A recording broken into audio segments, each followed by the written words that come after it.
وسهلا بكم أعزائي المشاهدين في عدد جديد ومتجدد من برنامجكم صدى الشارع. أعزائي المشاهدين، اليوم رايحين نناقش موضوع حول أسباب ارتفاع العنوسة في الجزائر ورأي المواطن الجزائري حول هذا الموضوع. تابعوا معنا. بسم الله الرحمن الرحيم. العنوسة راهي ظاهرة عالمية ماشي غير كما الوطن تاعنا، وبالنسبة للوطن تاعنا باين أسباب العنوسة. هذا وحده لا باش كما هضروا من جانب البنت اللي تحب دارها وحدها ومستقلة، تحب بيتها وحدها. أما لك هنايا يصرى هذا التصادم ما يتلاقاوش، ولا تزوجوا ولا كومبينغ. تعرفين أنا ماذا كومبينغ؟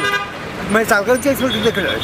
هما اللي يزيدوا في المهر يزيدوا يصعبوا في كلش، يقولوا لهم سهلوا للذريه باش تتزوج، خليهم يتزوجوا الناس مساكن ما عندهاش، كاين اللي ساكن مع باباه ويماه وحاب يتزوج له غالب صافي بليزير. حنا دوكا كاين اللي تلقاه مسكين 40 سنه ولا زواج لا دار لا والو، فهمنا لا تلقاه ما كان لا خدمه ما كان لا سكنه لا والو. قال لهم سهلوا لهم شويه، سهل قال يا ودي 15 مليون المهر 15 مليون خلينا من جديده بولومات دارها وحدها وكذا، علاه كي تكون مع يماه واش راح يصرى؟ يقول الرسول صلى الله عليه وسلم: يا معشر الشباب من استطاع منكم الباءة فليتزوج.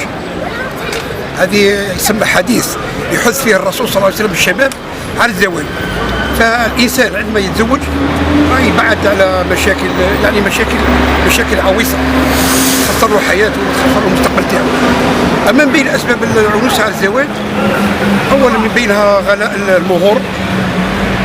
يعني أصبحت المهور غالية جدا تكلف الأسر، أسرة الزوج وأسرة الزوجة، حتى البنت في وقت الزواج أو في وقت تحضيرها للقفص الذهبي راح تكلف نفسها ما لا تطيق وما لا يطيق الزوج.